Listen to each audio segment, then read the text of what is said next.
Hey everyone, today I'll compare Quicken Deluxe, Premier, and Home and Business. Quicken offers 3 plans: Deluxe, Premier, and Home and Business with different needs.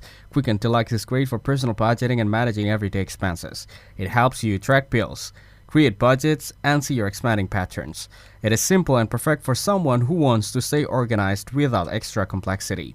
On the other hand, Quicken Premier offers all features of Deluxe but adds investment tracking. You can track retirement accounts and stocks, making it perfect for those who want to manage their investments. It is ideal for someone more focused on wealth building. Meanwhile, Quicken Home and Business is designed for small business owners and freelancers, covering both personal and business finances.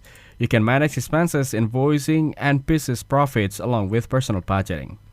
It is a solid choice if you need an all-in-one tool for both work and home finances. In my opinion, Quicken Premier is best for managing personal finances and investment, while Home and Business is ideal for both personal and business finances. Thanks for watching. Hope you find it useful. Don't forget to like and subscribe.